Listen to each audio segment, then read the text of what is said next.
এই ওয়াল ডেকোরটা আমি তৈরি করেছি সুপার ক্লে দিয়ে।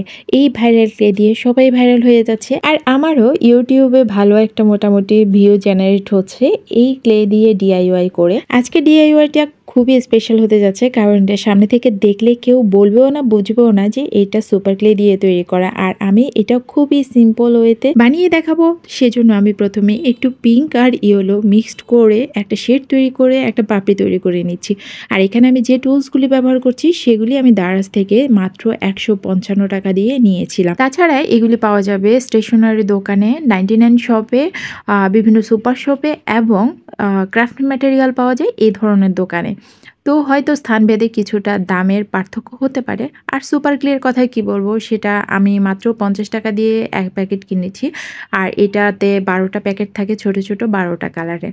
তো এটা প্রায় প্রতিটা ভিডিওতেই বলে দিচ্ছি, যারা প্রথম এই সুপার ক্লেটা দিয়ে কাজ করবেন তারা একটু সাবধানে করবেন, কারণ একটা রঙের সাথে আরেকটা রং খুব মিশে যায়।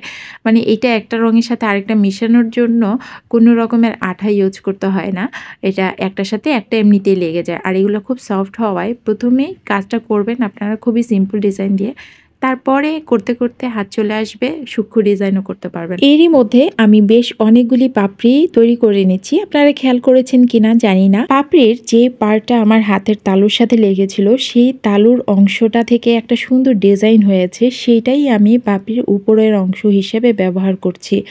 আর কিভাবে করছি সেটা আপনারা দেখেই নিশ্চয়ই বুঝতে পারছেন। একটা পাপড়ির সাথে আরেকটা পাপড়ি এইভাবে সংযুক্ত করে আমি সুন্দর একটা ফুল বানিয়ে নিচ্ছি। এটা কি ফুল আমি আসলেই জানি না, তবে আমি এটার আইডিয়াটা নিয়েছি পিন্টারেস্ট থেকে। যদিও এই কালারটা পরবর্তীতে আর থাকবে না, আমি এটাকে পুরোই চেঞ্জ করে দিব। এখন পিঙ্ক আর ইয়েলো আছে। আর আপনারা খেয়াল করেছেন কিনা জানি না, এই যে একটার সাথে আরেকটা একটু অসাবধানতাবশত আমার লেগে গিয়েছিল, পরে এইটা আবার যখন খুলে করেছি এটার ডিজাইনটা ভালো হয়নি। যাই হোক, তারপরেও আমি ঠিক করে নিয়েছি। এইভাবে করেই আমি প্রথমে একটু বড়, তারপরে আরও একটু ছোট, এরকম করে আমি টোটাল 5টি ফুল বানিয়ে নিয়েছি। এখন একটা ফুলের কলি বানিয়ে নিচ্ছি।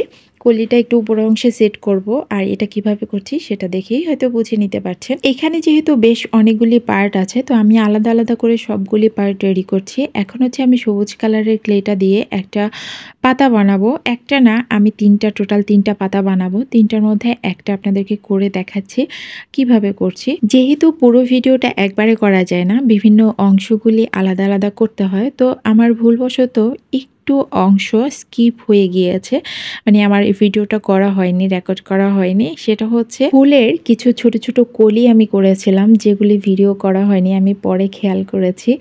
তো যাই হোক, এটা আপনারা দেখেই বুঝে নিতে পারবেন। কখনো কখনো হয়ে যায়, আপনাদের কারো কারো এমন হয় কি না জানাবেন। আগে মনে করতাম এই ক্লেটা জাস্ট বাচ্চাদের খেলার জন্য, কিন্তু এখন আমি নিজেই এটা দিয়ে খেলি, আমার ভীষণ ভালো লাগে। আর এটা দিয়ে এত চমৎকার জিনিস বানানো যায় যেগুলি আসলে দেখে বোঝার উপায় নাই যে এগুলি আসলে ক্লে দিয়ে বানানো। ইদানিং তো আমার মনে হয় এই ক্লেটা দিয়ে জিনিসপত্র বানানো এত ইজি, এটা যে কেউ চাইলেই পারবে। আর এটা দিয়ে খুব সুন্দরভাবে খুব ইজিলি ডিজাইন করা যায় বিভিন্ন রকমের। আর এগুলি কি বলুন তো দেখি, এগুলি একটা বিয়ের কার্ডের ভিতরের অংশ ছিল, মানে এটা হচ্ছে শক্ত একটা কাগজের অংশ থাকে, এই অংশটা। তো আমি এটা নিয়ে নিলাম, দুইটা অংশকে একটু আঠা দিয়ে লাগিয়ে একটু শক্ত করে নিলাম। যেই পার্টগুলি এতক্ষণ কষ্ট করে করে বানালাম, এখন এগুলি লাগানোর পালা। এই কার্ডবোর্ডটা, মানে এটাকে কার্ডবোর্ড বলবো না কি বলবো, এই কাগজটার মধ্যে আমি এগুলি প্রথমে ফেভিকল গ্লুটা দিয়েছি। তারপরে মনে হলো যে না, একটু ট্রান্সপারেন্ট আমি B6000 গ্লুটা ইউজ করি। যদিও পরবর্তীতে আমি এইটার সম্পূর্ণ কালারটা চেঞ্জ করে ফেলবো, কিছুই বোঝা যাবে না, তারপরেও কেন যেন B6000টাই দিলাম। আপনারা চাইলে যেই কোনো আঠা এখানে ইউজ করতে পারেন, এটা কোনো ধরা বাঁধা নিয়ম নাই, আমার কাছে আছে দেখে আমি ইউজ করছি। তো আমি ফুলগুলি একটার সাথে একটা সুন্দরভাবে অ্যাটাচ করে লাগিয়ে দিচ্ছি। এখানে আমি সুন্দর মতো একটা বড় ধরনের ভুল করেছি, সেটা হচ্ছে আমি প্রথমে এই যে শক্ত কাগজটা আছে, বেজে একটা সুন্দর কালার করার দরকার ছিল, তো আমি সেই কালারটা না করে আমি এত বেশি এক্সাইটেড ছিলাম ফুলটা বানানোর জন্য, আমি ফুলগুলি আর যে ফুলের অংশগুলি ছিল সেগুলি আগে লাগিয়ে ফেলেছিলাম। যদিও আমি পরবর্তীতে এটা কাভার করে নিয়েছি, খুব একটা সমস্যা হয়নি। তো আমি খুব বেশি এক্সাইটেড, আপনারা বুঝতে পারছেন, আমি ফুলগুলি আগে কালার করে নিচ্ছি। এখানে আমি বেশ অনেক ডিটেলিং অ্যাড করেছি, যার জন্য আমার ফুলটা খুব অ্যাট্রাকটিভ হয়েছে।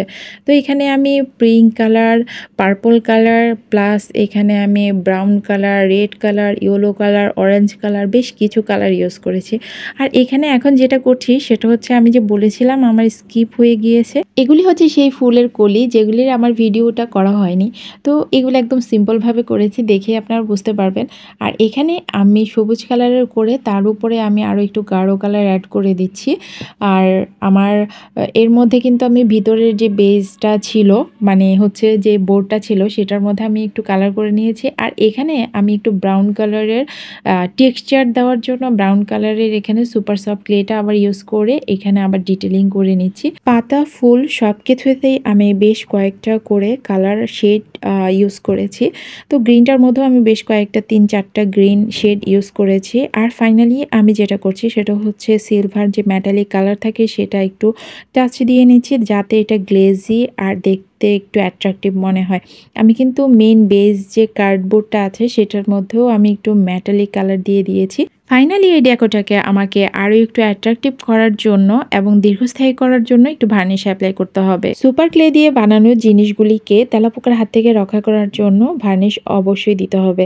আর এটার ফাইনাল লুকটা দেখে আপনাদের কি মনে হচ্ছে এটা আমি সুপার সফট ক্লে দিয়ে বানিয়েছি? ভিডিওটি ভালো লাগলে লাইক, শেয়ার, সাবস্ক্রাইব করে পাশে থাকার অনুরোধ রইল। ধন্যবাদ, দেখা হবে পরের ভিডিওতে।